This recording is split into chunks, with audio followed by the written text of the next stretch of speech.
Boa tarde, meus amigos. Um prazer estar aqui conversando com vocês. Vamos tentar bater um papo aí bem básico, bem trivial sobre saúde mental, né? Em tempos de pandemia, em tempos de coronavírus, uma nova realidade mundial que ninguém estava esperando por isso. E já há algum tempo eu estava querendo falar sobre esse assunto. Falar só sobre urologia às vezes cansa um pouquinho. Eu já escrevo muito sobre isso, todos vocês devem acompanhar os meus textos, algumas entrevistas que eu faço também. E eu gostaria realmente de trabalhar um pouquinho a questão da saúde mental. E para isso eu tive a ideia de convidar uma colega que é formada na Faculdade de Medicina da UFAM também. Nós somos contemporâneos, mais ou menos da mesma época. A doutora Alessandra Pereira, ela é uma médica psiquiatra. E ela fez do trabalho dela uma coisa muito legal. Para vocês terem uma ideia, o tema do trabalho dela é uma médica psiquiatra que ama mudar vidas. E mudar para o bom sentido, mudar para tentar ajudar as pessoas. E é isso que a gente quer com esse bate-papo bem informal. Como vocês sabem, eu sou médico urologista, também formado na UFAM. Eu sou professor de urologia da Universidade Estadual do Amazonas. Sou cirurgião, tenho doutorado em saúde coletiva e sou médico da Clínica Urocentro Manaus. É um enorme prazer realmente falar sobre esse assunto. Eu não sou realmente especialista no assunto, mas andei estudando superficialmente e tem algumas questões que eu gostaria de levantar e conversar com a nossa convidada. Algumas questões relacionadas, por exemplo, quais são os principais sintomas psicológicos que podem aparecer em momentos como esse de pandemia e de quarentena, né? O que fazer em caso de sintomas de ansiedade e depressão? A gente sabe que nesses momentos de crise é mais comum ocorrerem crises de pânico. E quando ocorrem essas crises de pânico, como é que a gente pode fazer para sair delas ou ajudar nossos pacientes, nossos conhecidos, nossos amigos a saírem dessas crises? Como combater o isolamento psicológico? A gente sabe que existem grupos de risco, né? Os idosos, eles tendem a talvez ficarem mais isolados. Pode ser que a saúde mental deles tenda a ficar mais comprometida, assim como as crianças que nunca passaram por uma situação como essa. Aliás, ninguém passou, nem nós adultos, imagina as crianças. Então a gente vai conversar com a doutora Alessandra sobre esses assuntos para ela tentar nos ajudar a entender um pouco melhor. Assim como também saber o papel da telemedicina, como é que se na área da psiquiatria também já está existindo. A telemedicina já está ajudando também na área da psiquiatria. Então são esses alguns assuntos que a gente pretende conversar e a gente vai bater um papo saudável aí pela próxima hora. E eu espero que vocês gostem, tá? Só para vocês terem uma ideia dos números atuais, infelizmente no mundo a doença Covid-19 já atinge mais de casos confirmados, já tem mais de 5 milhões de pessoas, 5.644.000, é um número que eu baixei agora há pouco, há 2 horas. Já tem mais de 352 mil mortes, quer dizer, é realmente uma doença que está assustando o mundo todo, né? No Brasil são em torno de 396 mil casos, com 24 mil mortes, estamos se aproximando de 25 mil mortes. O nosso estado, o estado do Amazonas, está entre os 5 mais prevalentes da doença. Atualmente tem 30 mil novos casos e aproximadamente 1.780 mortes. Mas ninguém vai falar sobre aspectos técnicos da doença Covid-19. O objetivo aqui não é falar sobre se a cloroquina funciona ou não, qual a melhor técnica, se vale a pena o indivíduo ficar entubado ou se não entubado. Isso não é o objetivo da conversa hoje. O objetivo da conversa hoje é conversar realmente sobre a saúde mental, que é uma coisa que eu falei para vocês que me atrai bastante. Quando eu fiz o doutorado em saúde coletiva, isso abriu as portas para mim de maneira que foi muito importante, porque eu visualizei também como funciona a questão da saúde pública e não só especificamente a área da urologia. Porque você imagina que um médico cirurgião, urologista, ele tem que ser basicamente um militar que segue uma linha, que segue uma hierarquia, que estuda aquilo, basicamente se aprofunda naquilo e acaba perdendo um pouco do mundo ao redor. Então a ideia aqui é justamente tirar esse cientificismo, né, de falar só sobre urologia, falar só sobre cirurgia. Não, a gente vai falar aqui sobre saúde mental, que é um tema importante para todos nós, para mim como médico também. A gente sabe que tem muitos médicos que estão passando por situações, mas não só médicos, os profissionais da saúde como um todo, né? Estão passando por uma situação de forte estresse, de forte ansiedade, e com isso aumentam os casos de síndrome de burnout, aumentam os casos de ansiedade, sem dúvida nenhuma aumentam os casos de depressão. E só estou aguardando aqui a nossa convidada a entrar na live para a gente começar a bater esse papo. E já estamos abertos aí, se vocês quiserem fazer perguntas, se quiserem interagir com a gente. Eu não sou especialista em live, mas eu vou tentar responder as perguntas de todos, e aquilo que não for possível a gente responder, vocês deixam aí no meu Instagram e depois a gente tenta responder à medida que for possível, ok? Mas realmente é um prazer estar aqui com vocês, falar sobre isso, e vamos em frente. Enquanto a nossa convidada não entra, eu fiz assim uma divisão didática na minha cabeça. Será que é possível a gente comparar as etapas da saúde mental com as etapas da doença do Covid-19? A gente sabe hoje, essa é uma novidade para os médicos. Essa doença surgiu há aproximadamente 6 meses. Ninguém sabia ao certo do que se tratava. Então foi uma corrida contra o tempo. Até hoje ainda a gente não sabe a história natural da doença. Mas hoje a gente pode basicamente dividir as doenças em fases, digamos assim, né? De uma maneira muito didática e simplista. A fase 1, que é aquela fase que vai do dia 1 da infecção até o dia 7, onde costumam apresentar aqueles sintomas leves. E nesse momento, nessa fase 1, eu compararia a fase do medo, né? Fazendo uma analogia com a questão da saúde mental. A fase 1 é a fase do medo do contágio. A fase 2, alguns pacientes que vão entre 7 e 14 dias, são aqueles que começam a ter sintomas mais moderados, aqueles pacientes que começam a ter tosse e começam a ter perda do olfato, e esses pacientes, eles realmente podem ficar curados ou se agravar. E aí eu considero essa fase como uma fase da ansiedade e talvez a fase da irritabilidade, porque o indivíduo vai ter que ficar isolado e realmente isso mexe com a cabeça dele, mudar com toda a rotina. Depois entra a fase 3, que infelizmente alguns pacientes, 5 a 10% vão entrar nela, que seria depois dos 14 dias, entre a segunda e terceira semana, entre 14 e 21 dias, que é a fase da doença mais grave. Às vezes o indivíduo precisa ser hospitalizado. E na saúde mental eu compararia com uma fase 4, a fase 3, que é a fase da ansiedade, da depressão, que alguns vão ter que encarar. E outros até a fase que é a resolução da doença, que eu consideraria como um estresse pós-traumático. Então a gente vai conversar com a Alessandra agora, ela já está aqui, deixa eu só chamar ela aqui para a live, e a gente já vai bater um papo sobre isso. Então, realmente espero que seja prazeroso para todos nós, tá? Me ajuda aqui bem. Pronto. Alessandra, tudo bem? Deixa eu ver. Olá, opa! Oi, Alessandra. Aqui. Oi.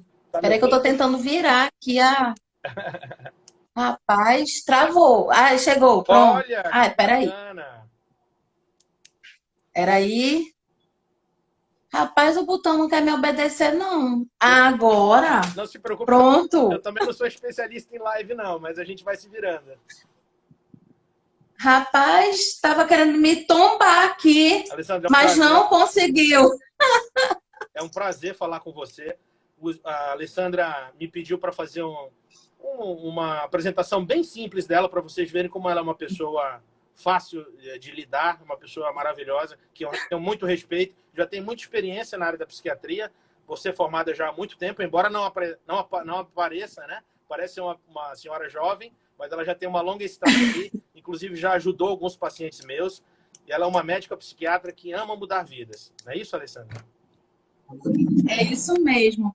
Eu sempre digo isso. Na época da faculdade, eu e o Giuseppe, nós éramos contemporâneos, né? Exato. Mas eu acabei, Giuseppe, formando na tua turma, porque a minha turma formou em dezembro, eu trazia uma disciplina e acabei formando na tua turma. E aí, o que acontece? Assim, a gente que já tem mais de 20 anos de medicina, acho que a gente já viu de tudo, né? Exato. Até que a gente pega e aparece certos contextos, certas situações que pega todo mundo de surpresa. E a gente se vê estudando, descobrindo como é uma doença, né? Estudando como é essa doença. A gente passou isso, assim, essa correria toda quando surgiu a AIDS, quando surgiu o HIV, né? Eu me lembro muito bem. Nós já tivemos outras situações, mas nenhuma que fosse tão alarmante, inclusive para a categoria médica, como agora a questão do Covid. Perfeito, Alessandra. Olha só, como você falou, a gente vai realmente passando por situações inesperadas. Eu comparo isso até talvez a um acidente, realmente, sei lá, um terremoto, uma coisa absolutamente inesperada, né? E quais são os sintomas psicológicos principais que podem aparecer em momentos como esse? Rapaz, o que todo dia tem alguém dizendo, doutora, eu tô com o coração acelerado, parece que eu acordo, já tô com o coração na boca, um entalo, um engasgo e falta de ar. Então, Olha só. assim, a gente sempre diz que tem 4 T's que são os T's principais, né? Que é taquicardia, tremor, tonteira e taquipneia para a gente, né? Mas para o paciente é falta de ar. Então, essa sensação do coração estar agitado leva muitas pessoas para o cardiologista. Eu recebi muito paciente de cardiologista, porque eles já chegam, olha, dessa altura de exame, É porque verdade. eles já fizeram um Holter, mapa, esteira. Eu já tirei paciente que estava na sala, assim, que estava assim, com tudo marcado, que no dia seguinte ia fazer cateterismo Olha só. por ansiedade. Alessandra, você está falando uma coisa que também, você Impressionante. está falando uma coisa também que vem a casar com a minha prática clínica diária. Apesar de ser urologista, a gente tem alguns pacientes mais antigos que confiam no médico, né? E vão lá para conversar sobre diversos assuntos. E eu já peguei alguns casos assim, realmente. Aí eu olhei o eletro, falei, olha, pelo que eu sei ler de eletro, não tem nada. Mas eu vou conversar aqui com o cardiologista e depois eu te dou um retorno. O cardiologista falou, olha, realmente não tem nada, isso pode ser realmente ansiedade. Os cardiologistas aí que estão nos ouvindo, nossos colegas, eles realmente podem corroborar isso. Então, essa questão da ansiedade dos 4 T's, todo mundo está passando. Não precisa se assustar, então, que, digamos assim, é uma coisa que pode ocorrer com qualquer um. Deixa eu te falar, o teu som diminuiu para mim. Eu não estou conseguindo te ouvir direito. Melhorou Espera aí agora? Isso pode rapidinho que eu ocorrer tenho um realmente, plano né? B aqui. Espera aí só um Tá minuto. bom, fica à vontade. Que eu estou entrando aqui pelo computador porque eu não estou conseguindo te escutar. Veja se você consegue agora. E eu Pode... vou colocar o som para cá. Pronto, agora eu te escuto. Tá me ouvindo? Tá conseguindo Tá, ouvir melhor? pronto, agora eu estou escutando. Tá. O que eu falei para os nossos convidados que estão nos acompanhando Agora eu tô. é que esses sintomas, realmente, eu já percebi isso no meu consultório. Embora... Agora eu tô. É, Agora eu tô. E quais são as medidas, Alessandra, para a gente ganhar um pouquinho de tempo? Quais são as medidas que a gente pode fazer para aliviar esses casos de ansiedade e até sintomas realmente de início de depressão? Quais são as dicas que você nos dá?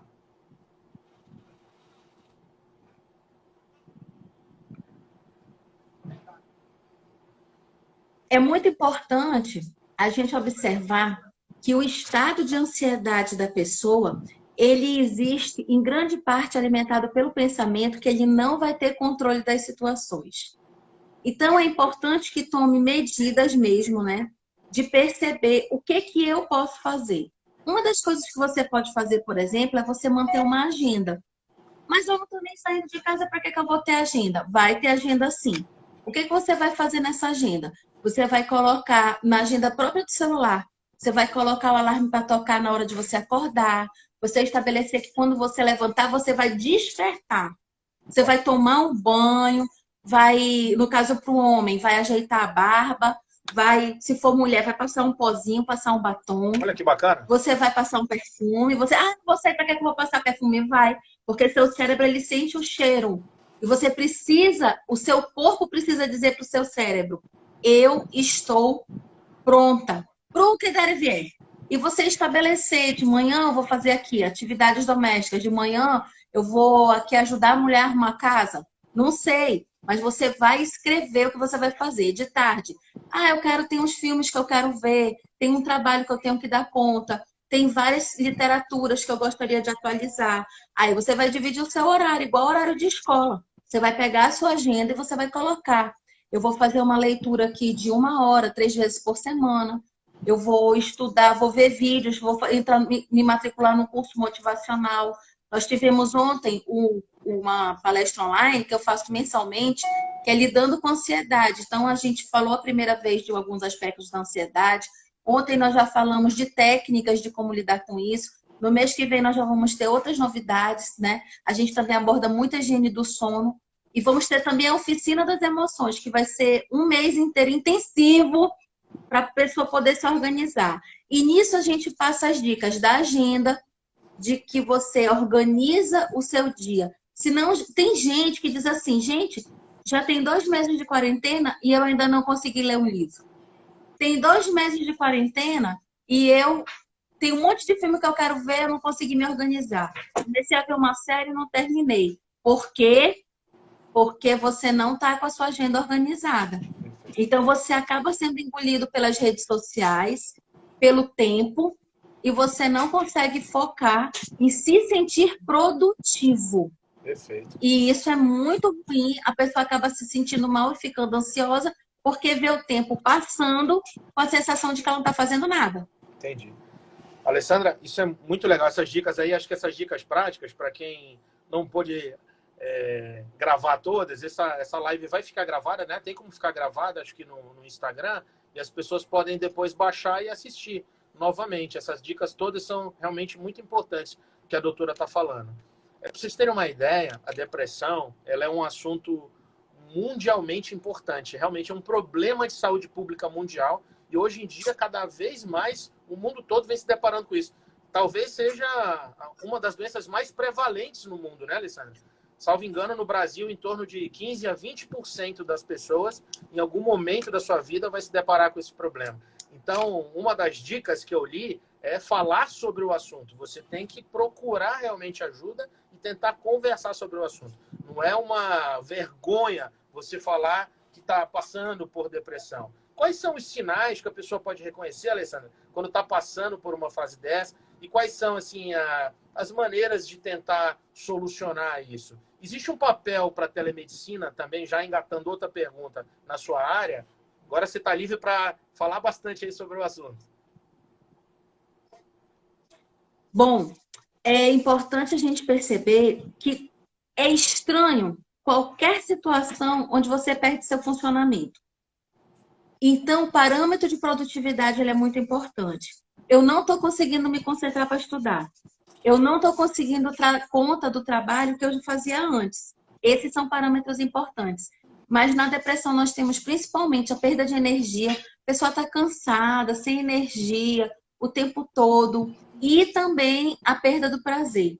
Aí eu gostava tanto de ver filme, não consigo mais assistir nenhum. Alessandra, Eu gostava tanto de ouvir música, não consigo mais colocar. deixa eu te atrapalhar um pouquinho, puxando para o meu lado. Eu sou urologista. Muitos pacientes referem até perda do interesse sexual, diminuição da libido, né? Isso atrapalha, inclusive, o relacionamento conjugal, né? Isso faz parte também do quadro? Tem muitas situações que fazem parte do quadro clínico que as pessoas não dão valor. E uma das situações que eu vou colocar, por exemplo, que a pessoa não dá muito valor, é dor. Olha só. Tem muitas pessoas que têm urgência miccional. Vontade de ir no banheiro toda Tem hora. muitas pessoas que têm isso. Olha, eu recebo, às vezes, eu mando muitos pacientes para o Urocentro, que são pacientes que chegam com situação de queixa urinária. A depressão, gente, olha só, Giuseppe sabe muito bem do que eu estou falando. Homem com depressão, a testosterona vai lá para baixo. E aí, o que acontece? Muitas vezes, eles, assim, querem encontrar uma solução, vão fazendo as coisas de qualquer jeito. E o hormônio masculino precisa ser muito bem conduzido. Perfeito. E ele muda a vida de um homem.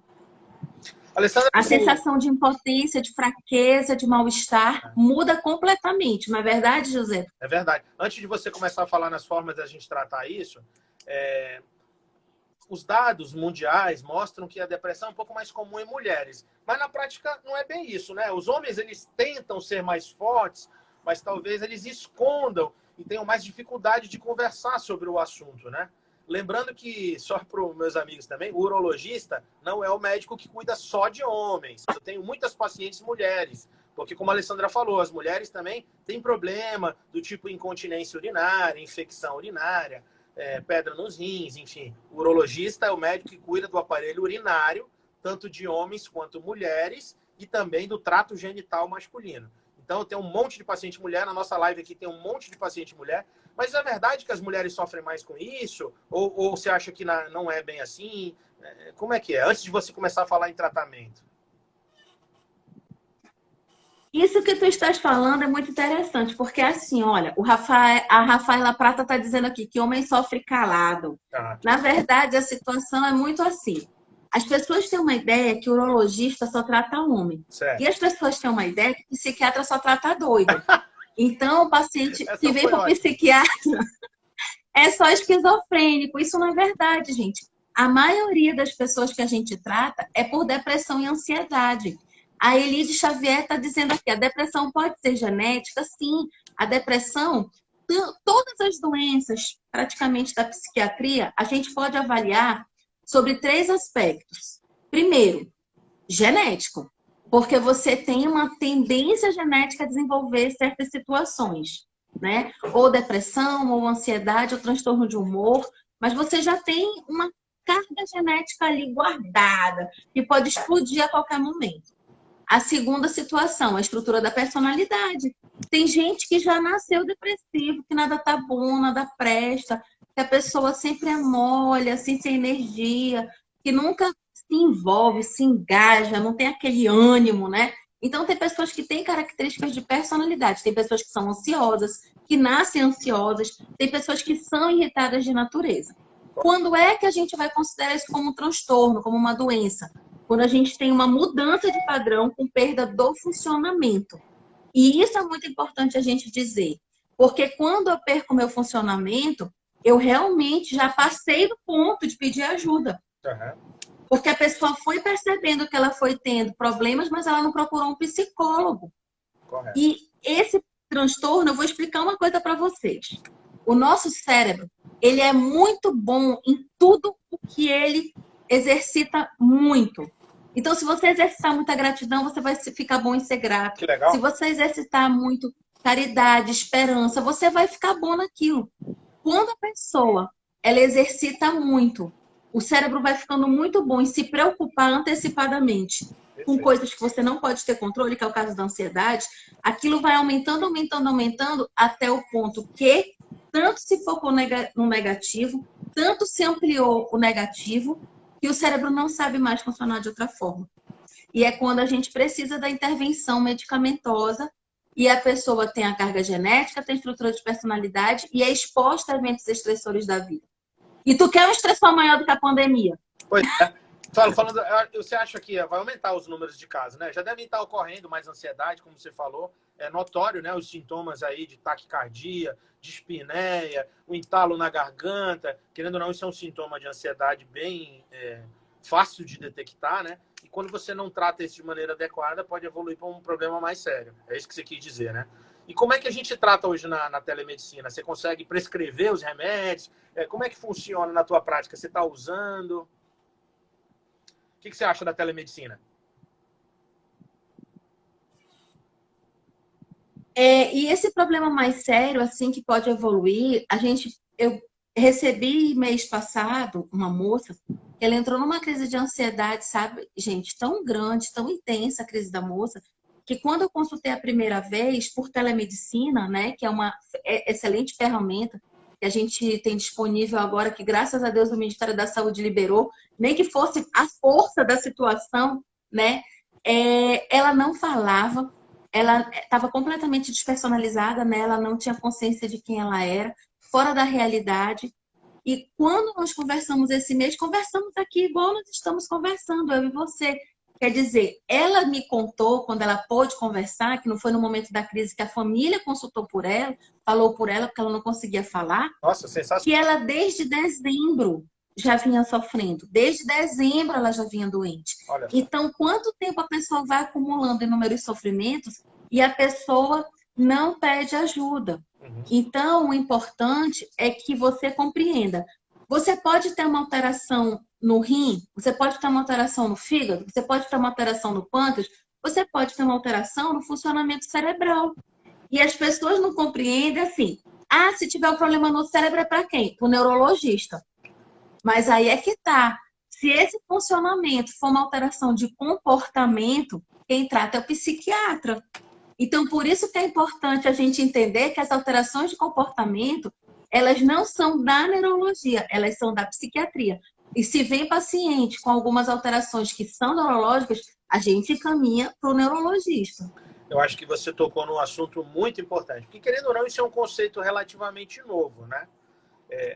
Os transtornos de saúde mental, hoje eles já têm um CID, né, especificado, eles já são muito estudados, mas antigamente, isso é um distúrbio neurovegetativo, é um DNV, é um PT. Hoje não é bem assim, a gente sabe que as doenças realmente existem, tanto é que a definição de saúde, para quem não sabe, é um completo bem-estar físico, mental e social. Então, a saúde, ela envolve todos esses aspectos. É por isso que eu achei assim, muito interessante a gente falar sobre isso. Me diz uma coisa, quais são as dicas que você tem? O pessoal ainda, querendo ou não, está se isolando, né? Faz parte para evitar que a doença exploda, o tal do isolamento social. Quais são as dicas para evitar, ou melhor, para combater o isolamento psicológico? A primeira coisa que eu tenho para dizer é que você olhe bem para mim. Eu vou dizer uma coisa aqui impactante. Momentos de fortes emoções. Que bom. Tire da sua cabeça a fantasia e a ilusão que venderam de isolamento social. Olha só que isolamento social não existe. É uma fantasia, uma ilusão. Nós estamos aqui conectados nesse momento, 45 pessoas. 43 online, mas eu e José, nós somos 45 pessoas aqui. Se nós estivéssemos num ambiente, nós íamos ter que ter uma sala grande para caber todas essas pessoas. É verdade, eu fechar o restaurante.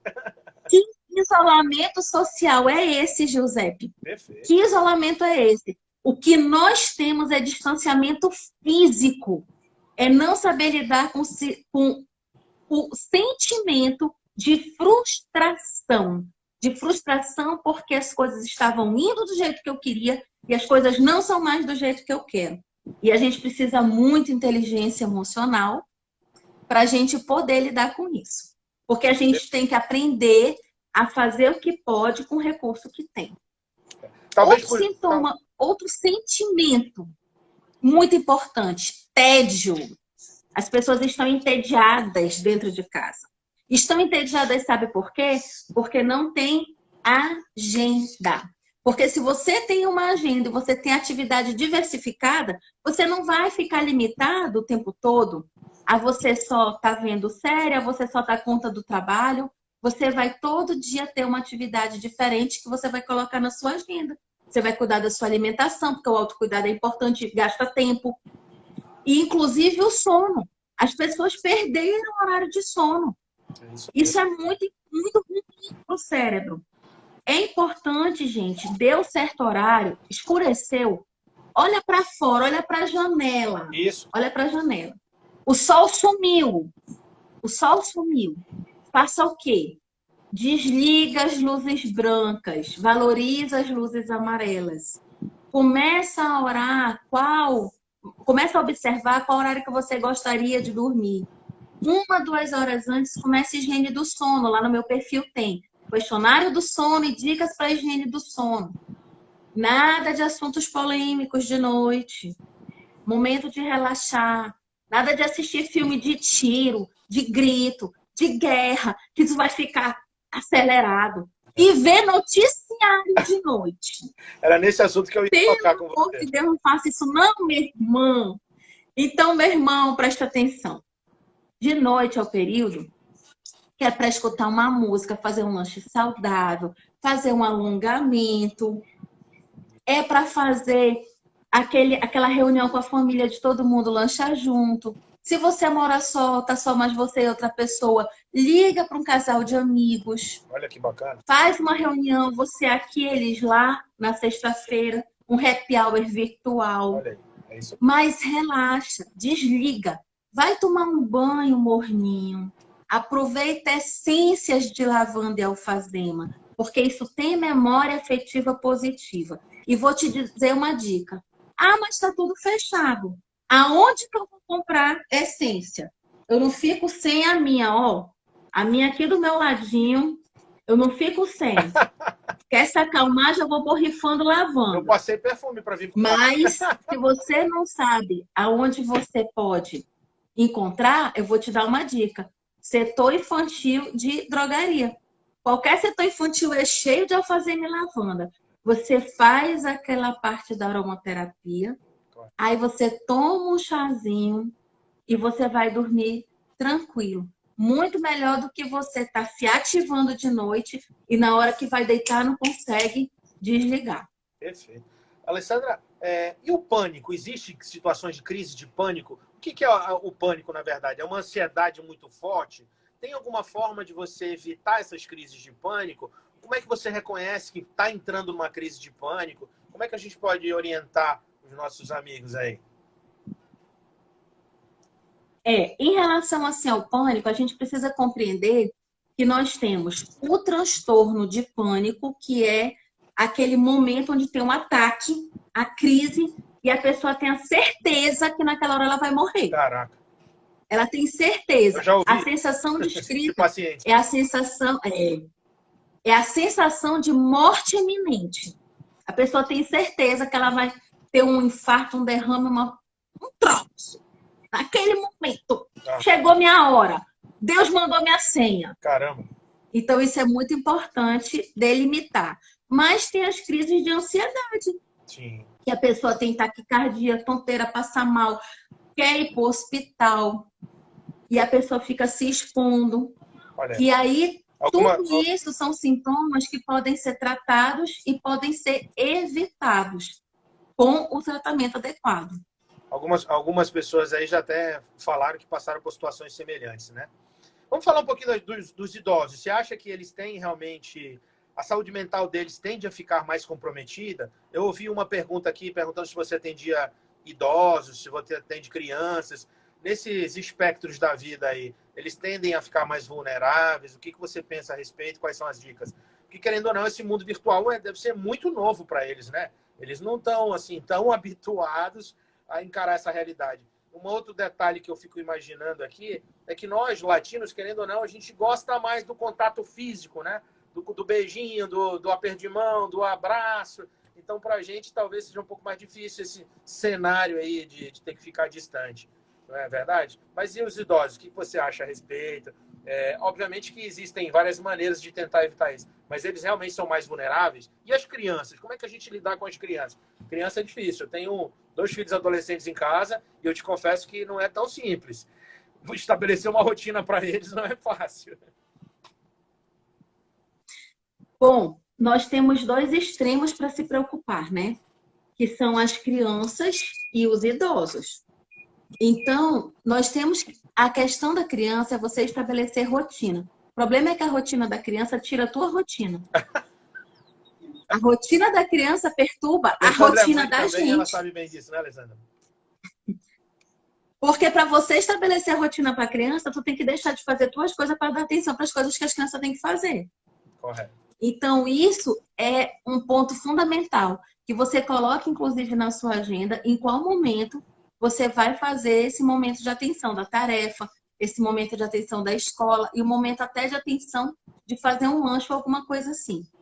Então, isso tem que entrar na agenda. Correto. Porque se você não colocar na sua agenda todos os dias você fazer esse momento de atenção, você se perde, você acaba não dando essa atenção, ou você acaba deixando de fazer uma coisa sua e você não programou, e é o que a gente chama de atividade invisível. A atividade invisível é aquele momento que você programou sua agenda todinha.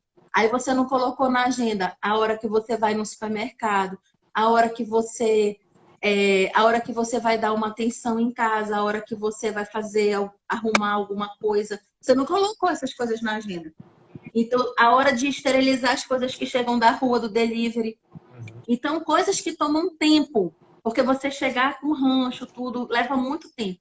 Hoje em dia, para a gente fazer supermercado, eu, pelo menos, eu levo digamos assim, vamos supor, 1 hora dentro do supermercado e pode contar, no mínimo, meia hora de ida, de volta e, no mínimo, também mais uma meia hora higienizando as coisas. Se for um rancho mesmo, aumente para 3 horas.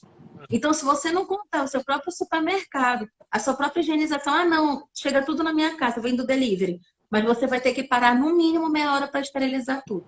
Tudo isso você precisa colocar na agenda. Porque senão você vai dizer, poxa, mas eu tinha programado nesse horário para fazer isso e isso eu não consegui fazer. Você não conseguiu fazer por quê? Porque você não está contando com o que a gente chama de atividades invisíveis, que são as atividades ou com rede social. São os dois grandes sabotadores da nossa produtividade. São as redes sociais e as atividades invisíveis que você não conta, ou que são geralmente atividades de cuidado pessoal ou de organização doméstica. E essa situação que a gente colocou dos idosos, né? Isso. Você também tem que colocar a inserção dos idosos nas atividades da família. O que aquele idoso pode colaborar? Se o idoso quer lavar uma louça, deixa ele lavar a louça. Olha que bacana. Se o idoso tem uma preferência por alguma comida, deixa ele escolher aquela preferência alimentar dele. Claro que, tipo assim, se ele é diabético, tu não vai deixar ele estar comendo bolo todo dia, né? Alessandra. Mas às vezes tem pessoas que dizem assim, ai, doutora, o papai quer comer fígado frito. E ele não pode, na idade dele, estar comendo essas coisas. A gente não vai comer todo dia. Mas uma vez por semana que come um feijão com fígado, com arroz, como ele foi acostumado a vida inteira, não vai matar um fígado feito com pouca gordura, né? Então, às vezes, a gente tem que ter noção do que é aceitável. Tem gente que não deixa o idoso fazer nada dentro de casa. Nada. Como se o idoso fosse assim, um enfeite, um bibelô. Nossa, tá causando Dê um mal valor para a terrível, sabedoria, né, dos idosos. Tá causando um mal terrível para a saúde dele, né? Sem imaginar. Aquela super proteção, na verdade, atrapalha. Olha, tem gente até da Polônia acompanhando a live aí. Que bacana, hein? E quero te agradecer. É isso mesmo. E outra coisa, a gente pensa que não. Eu vou dizer uma coisa. Essa semana eu tenho uns instrumentos que a gente faz, né? Que a gente usa muito assim, coaching, processo de terapia e tudo. E tem uma roda que a gente vai avaliando todos os setores da vida. Uhum. Aí eu estava avaliando a minha relação familiar. E eu disse assim, poxa, eu tenho uma boa relação familiar, mas para eu melhorar, se eu quiser trabalhar esse aspecto, o que é que eu vou fazer? Eu disse, eu já sei, dia de domingo, que seria o dia que normalmente você faria algumas visitas, eu vou tentar entrar em contato com os meus tios ou tias que são mais velhos, irmãos do meu pai, que eu quase não encontro. Legal pra caramba. Porque se a gente for avaliar, a gente nunca tem tanto contato virtual com essas pessoas, porque eles não são tão digitalizados quanto a gente. Quando eu convidei a Alessandra para participar dessa live, pessoal, eu falei para ela que ia ser mais um bate-papo com dicas práticas. E, de fato, ela levou ao pé da letra. Ela está dando aí receitinhas, alguns truques que são, assim, fenomenais. Eu, para ser bem franco, já estou me sentindo até um pouco mais alegre já. Isso realmente faz a diferença. A gente fica, às vezes, muito concentrado, angustiado. Teve uma pergunta de uma telespectadora nossa que perguntou como não ficar ansioso, como não entrar em pânico com as notícias que a gente vê vindo dos noticiários, que as notícias que os médicos trazem, porque ela trabalha em clínica. E, de fato, a gente tem que saber filtrar muito bem, né, Alessandra? Eu acho que isso é uma coisa muito importante. Nesse momento, hoje, de tantas fake news, de tantas histórias mentirosas, falaciosas, a gente se contamina, às vezes, pelos olhos, pelo ouvido e acaba ficando mais doente. Uma das maneiras, uma dica minha, pessoal, é você tentar estudar. Eu tenho estudado bastante nesse momento, viu? Apesar de não ter ido para os congressos, alguns congressos foram cancelados, eu assisto aula de atualização todos os dias. E, basicamente, isso tem me ajudado pra caramba. E é uma maneira de passar o tempo também, a gente vai realmente, querendo ou não, como você falou, se tornando útil, né? Você está aprendendo. Então, uma das dicas, você tem que continuar estudando, tem que aprender a separar o que é fake news do que não é, se você tem dúvida num assunto, tem que perguntar para quem conhece. Como eu falei, olha só, eu não sou especialista na área de psiquiatria, mas é um assunto que é muito interessante para mim e que realmente vai me fazer bem até tanto pessoal quanto com meus pacientes. Eu aprender, tentar ensinar eles de uma maneira melhor. Então, acho que essas dicas são realmente muito, muito legais. Parabéns e vamos continuar nosso bate-papo. Você acha que podem ficar sequelas? Quando a gente passar disso, isso vai passar uma hora, né? Quais são as dicas que você vê? Qual que é o panorama que você enxerga no futuro? A história do estresse pós-traumático, ele existe, né? Como é que é isso? Bom, vou dividir aqui em 2 parágrafos, igual a redação. Correto, perfeito. Tem que É organizar, assim, ó, né? primeiro, em relação ao noticiário, gente, desliga. Aquele grupo que você entra, que as pessoas são revoltadas, que só falam desgraça, que fica divulgando coisa ruim, eu vou te dar uma dica. Sai do grupo. Boa. Porque não adianta você desligar a televisão, se desligar de coisa ruim, se você tiver com gente tóxica. Agora, só que eu escutei um tempo, sabe, José, um negócio que eu achei muito legal. As pessoas disseram assim, inventaram agora que quando a pessoa é chata, chama de tóxica. E isso é verdade. Tem gente que é chato, que é negativo, que só fala de problema, entendeu? Então pega essas pessoas e elimina, corta, olha aí, tá sai desses grupos aí. Dica Você prática. diz assim, poxa, eu tô tão focado nessa quarentena em outras coisas, eu tô tão ocupado, vocês me desculpem, eu adoro esse grupo, mas eu vou precisar me ausentar temporariamente. Quem quiser me chama no privado. É tão se você é fino, educado, mas você tira isso da tua vida. É a primeira situação. Olha só. E a segunda, que é sobre o TEPT, né? É assim, gente, presta atenção. Nós nunca tivemos uma situação de tanto estresse como a situação atual. Nesse momento, nós temos que agora, eu vou fazer uma explicação bem técnica agora. Correto. Primeiro momento, 14 dias, você tem situações de estresse agudo. Nós já passamos disso. Para você ter um quadro persistente, você tem que considerar pelo menos 6 meses. O que existe nesse intervalo é transtorno de adaptação, um transtorno de ajustamento, onde o indivíduo ele não consegue se ajustar, se adaptar àquela situação. Muitas vezes, porque por características de personalidade, ele não tem uma ferramenta muito importante, que é a resiliência. Olha só. A resiliência, ela vai ser fundamental para que a gente se molde a adversidades. Fundamental. E quando eu não consigo me adaptar às realidades, eu quebro nos extremos. Ou eu quebro no calor, ou eu quebro no frio, mas eu acabo me quebrando. E a situação do estresse pós-traumático é que nós vamos ter uma nova epidemia.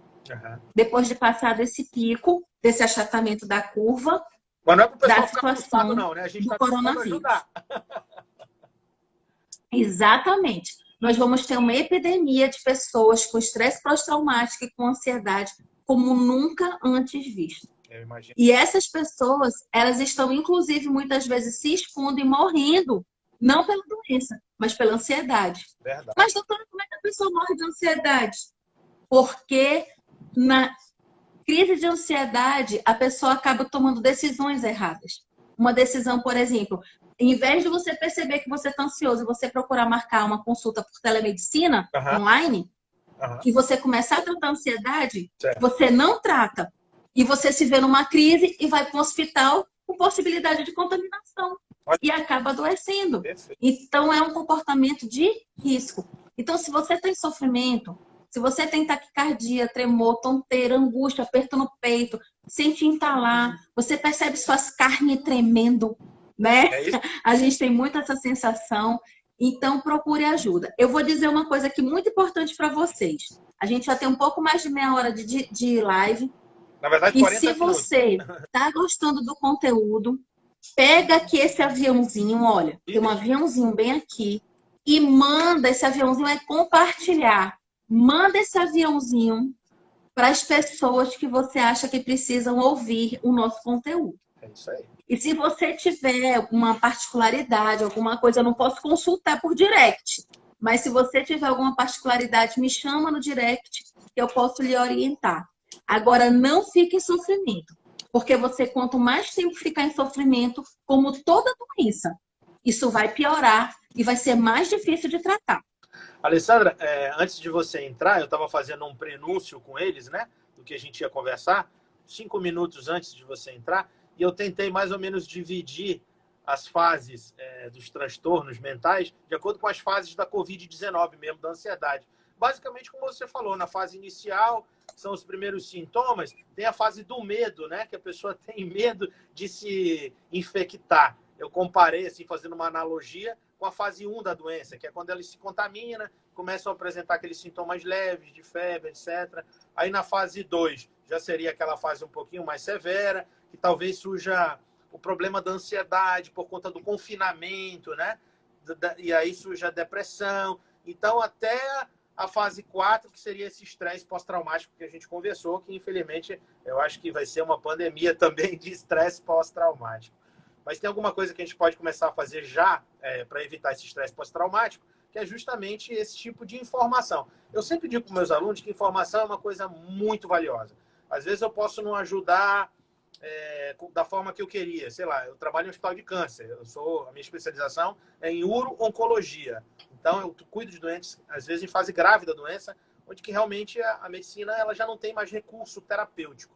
Mas é só o fato de você conversar, só o fato de você informar que existem pacientes na mesma situação, que a gente pode atenuar o sofrimento, né? Isso já ajuda muito. Então, a informação, para mim, sempre foi uma das coisas mais valiosas. Eu gosto de ler, por isso eu sou médico. Então, uma boa leitura, você aprender a filtrar as coisas boas das coisas ruins. Eu confesso para você que eu parei de assistir o jornal e também já falei para minha família que não vale a pena, porque isso é uma coisa minha pessoal. Tem gente que gosta e se dá bem com isso e assiste, ok, mas eu não acho que para mim vai valer a pena. São informações que eu já sei, que todo mundo está morrendo, que tem um monte de gente que...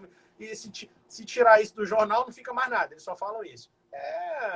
Enfim, explorar essa situação ao máximo, né? A imprensa vive disso. Então, isso é uma dica que eu acho que tem que ser repassada e valorizada, né? Outra coisa que eu acho que é uma dica muito importante que ela falou, você tá com problema, você tem que conversar sobre. Não adianta ficar caladinho lá, achando que tá tudo bem, que é o fortão, que é o valente. Se você tá triste demais, se você perde a sua capacidade funcional, se você não tá mais conseguindo estudar direito, não tá mais conseguindo trabalhar direito, tá com insônia, tá com problema, sei lá, até na vida conjugal, tá brigando demais, isso aí, obviamente, você vai precisar de ajuda. E parece que tem alguns dados já de países que saíram da situação, que já estão numa fase, digamos assim, mais adiantada, que a doença começou primeiro e, portanto, já passou por lá, que ocorre mais divórcio, né, depois disso. É justamente o estresse pós-traumático. Pessoas perdem emprego, aí vem a questão do aspecto econômico, prejuízos financeiros. Eu sei que não é fácil lidar com isso, mas a gente está tentando ajudá-los de alguma forma. Alessandra, tenta, de maneira assim, bem abrangente, falar o que você acha que a gente pode continuar fazendo, quais são as perspectivas futuras, em termos de medicina, quais são os avanços que a psiquiatria está tendo, quais são as novas modalidades de tratamento. Telemedicina já é uma delas, né? Mas o que mais você quer falar aí? Que fica à vontade. Bom, em relação à ciência terapêutica, nós temos o arsenal farmacológico, né? E nós temos algumas situações que a gente pode fazer alguns tratamentos biológicos que não estão disponíveis aqui na nossa realidade. Mas é muito importante a gente... tem algumas coisas que a gente não tem ainda aqui, mas em breve vão estar chegando. Mas é muito importante a gente compreender uma questão que eu queria colocar e que tem sido muito presente na psiquiatria, é a questão da nutracêutica funcional voltada ao que o cérebro precisa enquanto necessidade nutricional. Olha só. E isso muda, por exemplo, paciente com depressão refratária, quando ele faz, por exemplo, um suplemento de folato, ele pode, de uma parte específica do folato, não é um ácido fólico, aquele geralzão, não. Ele pode ter uma resposta na depressão que ele não teria condições de ter sem essa suplementação. Que bacana. Outra situação, o ômega. Ômega é extremamente protetor do cérebro. Uma outra substância, cúrcuma. Cúrcuma é uma medicação fantástica, que a gente é natural, mas é um anti-inflamatório, é um antioxidante e atua em processos cerebrais também, principalmente na depressão. A suplementação de zinco, a gente é uma suplementação muito baixa que a gente precisa, mas muitas pessoas têm déficit de zinco e ficam com deficiência na produção dos neurotransmissores. Então, toda essa parte assim da psiquiatria que a gente tem de forma mais moderna é o quanto a gente consegue hoje, com várias medicações, não usar tarja preta. Olha só. Isso é muito importante. Tem muita gente viciada É. em tarja preta para dormir. Alessandra, eu E acho que, a inclusive, questão da... só te interrompendo, eu acho que, inclusive, nesse momento agora, você deve estar toda hora gente te importunando, pedindo receita, né? Ah, isso é mesmo. E aí a gente tem a situação de que muitos pacientes, assim, muitos colegas também, às vezes têm linha de conduta. Então, gente, assim, na medicina, assim como na urologia, na psiquiatria também, nós não temos o certo e o errado. Ah, para esse paciente o certo é isso. Nada é 100% certo ou 100% errado. O que existe são situações específicas e profissionais que seguem mais uma linha de conduta A, B ou C. Correto, Eu, como profissional, eu sou uma médica da neurociência. correto. Então, eu gosto de tudo que é top, que é novo, que é moderno. Eu gosto de medicamentos recentes, porque provou que tem vantagens em cima dos mais antigos. Mas também tem medicações antigas que são muito boas. Uhum, Mas eu imagino o seguinte: uhum, se fosse meu filho, minha mãe, meu pai, meu irmão, uhum. o que eu gostaria? Então, eu percebo que o paciente, ele quer ser acolhido, ele quer ser tratado. Como você trataria alguém que você ama muito? Sim, E isso é importante na medicina. E eu busco fazer pelo meu paciente o que tem de melhor na neurociência. correto. Porque se eu for fazer um tratamento, eu vou querer usar o que tem de melhor. Então, por que eu não vou oferecer o que tem de melhor O que para o meu você. paciente? É, Isso é importante. E isso qualifica a assistência que você presta. perfeito. O que você está querendo nos traduzir é que hoje talvez já existe uma ligação entre a neurofisiologia, a neurofarmacologia, com determinados tipos de alimento que melhoram o funcionamento do cérebro, né? Isso é muito interessante, hein? Isso realmente é uma coisa moderna e que invista nisso que eu acho que pode trazer grandes resultados. Assim como a questão da reposição hormonal masculina, que antigamente era um tabu, e hoje a gente sabe que traz muito benefício, né? Na mulher realmente funcionou no começo, mas depois surgiram alguns eventos adversos muito graves e hoje tem que ser muito bem conduzida. Mas no homem, a reposição hormonal tem feito um sucesso, eu tenho me atualizado muito nesse assunto também. Então eu acho que essa linha aí que você falou, é de não tratar só com droga pesada, só com remédio de tarja preta, mas pensar em outras terapias holísticas até, ou através de alimentação mesmo, como você falou aí de aroma, você falou de cores, cara, isso é fantástico. Eu acho isso muito legal e realmente parabéns por estar investindo nessa área que vai com certeza fazer a diferença. Enfim, eu acho que o papo foi muito legal. Vamos falar nossas mensagens finais, né? Alguns amigos podem ter ficado chateados porque não rolou aquele exame físico digital, né? Aquele toque retal, mas enfim. Eu falei que ia tocar isso como brincadeira no assunto, mas eu também estou trabalhando muito nessa área de telemedicina. Às vezes os pacientes querem só um ajuste de dose, querem conversar sobre um sintoma que não está muito claro para eles, querem saber se pode ser alguma coisa ou não. Então a telemedicina vem ajudando bastante. Na minha área, como cirurgião, eu ainda tenho que estar no hospital, eu tenho que estar lá ainda operando. Os pacientes vão no consultório, ainda, obviamente, precisam de exame físico, mas a ferramenta da telemedicina tem ajudado e eu sou um entusiasta desse ensino à distância. Eu, como professor, eu não posso me fechar a essa mudança de paradigma, né? Aquele ensino só na sala de aula, me parece que ao longo do tempo aquilo vem perdendo um pouco, inclusive, o interesse dos alunos. Então, essa maneira da gente aprender virtualmente com essas novas ferramentas, isso eu tenho certeza que vai ficar e veio para ficar. Uma outra dica que eu queria falar, para as pessoas não se sentirem muito angustiadas, é que talvez seja um momento para você exercitar também o seu altruísmo, né? Deixar de ser um pouco egoísta. Diz, olha, eu estou me sacrificando aqui, mas é para o bem geral, é para o bem comum. Todo mundo vai passar por isso, a minha família vai passar por isso. Então, pensar nesse sentido, isso te ajuda a superar melhor. Porque você imagina a perda econômica, todo mundo vai ter, mas todo mundo vai ter, como eu já falei. Então, é uma coisa que vamos pensar positivo, vamos pensar que a humanidade toda vai sair mais fortalecida nisso. O que você acha a respeito? Take home message, mensagens finais, por favor.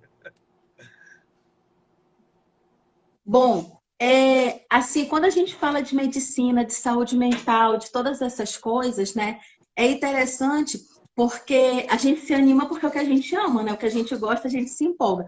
Então, se a gente fosse aqui, como se diz o caboclo, se a gente fosse dar confiança, a gente passava a noite toda aqui, a gente fazia aqui o happy hour e ia embora, né?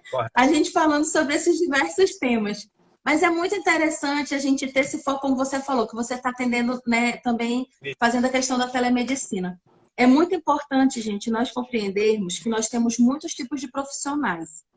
E cada profissional vai ter sua característica. E sempre vai ter o paciente que se adequa ao estilo de alguém. Assim como, por exemplo, tu pode ir no cabeleireiro e tu amar, e o melhor amigo vai no mesmo cabeleireiro e odeia. Aham. Então, todas essas situações, elas são interessantes de ser vistas e analisadas, que nós não temos profissionais que são melhores ou piores, nós temos profissionais que seguem uma linha mais moderna, que se adequam à tecnologia, que começam a fazer live, que fazem telemedicina, que gostam de tudo que é de ponta, e tem profissionais que gostam de uma linha mais tradicional. Mas nós temos perfil para todas as áreas, e o importante é para a gente manter o ponto de equilíbrio, nossa saúde mental, é exatamente isso. E se você tiver necessidade, você procura um profissional. Se você perceber que tem alguém do seu lado precisando de ajuda, não tenha preconceito, não tenha psicofobia. Porque o estigma, que a pessoa não querer ser rotulada, rótulo, doido, eu não quero ir para o psiquiatra porque senão eu vou estar com o chapéu de doido aqui. Isso não existe. Isso é uma O que realidade você que vai você está fazer na falando. psiquiatria é ter uma vida melhor. É para isso que serve o tratamento psiquiátrico, para você ter uma vida plena e contente, cheia de alegria. Show de bola. Amigos, eu acho que a mensagem foi passada, né? Eu não tenho assim nenhuma pergunta adicional. Eu acho que apesar de a gente realmente ter muito assunto para explorar, a gente conseguiu num contexto geral falar bastante coisa e ajudar os nossos espectadores aí. Você deu dicas práticas e muito eficientes. Eu de verdade estou saindo mais alegre. A minha família está acompanhando também. Vão sair mais alegres, vão se sentir mais produtivos, vão se sentir mais úteis. E eu acho que é isso, né? Enquanto a vida, a esperança e a gente tem que fazer o melhor. Obrigado, viu? Ô, Giuseppe, muito obrigada. É sempre muito bom, né? Assim, a gente ter essas oportunidades. Olha, eu vivo ameaçando que de vez em quando o José peça umas carnes lá na varanda, e eu também ameaço umas carnes aqui na varanda, e a gente mora no mesmo Isso, é condomínio. verdade. Então, eu vivo ameaçando. Eu digo, olha, Karina, fez churrasco aí, não me chamou. Eu fico falando. Então, a gente, quando terminar essa quarentena, olha, a gente vai Vai descer. combinar, porque esse papo tá tão gostoso que a gente precisa estender e ter outras oportunidades, viu? Gente, muito, muito, muito, muito obrigada. Muitos amigos aqui presentes elogiando e tudo. E qualquer dúvida, manda lá no direct que a gente está sempre à disposição. Obrigada mesmo, de coração. Excelente, Alessandra. Beijinho. Obrigado por tudo, tá? Um abraço. E tá combinado. Vamos descer sim para fazer um churrasco lá embaixo. Se Tchau. for possível. Tchau. Bye, bye.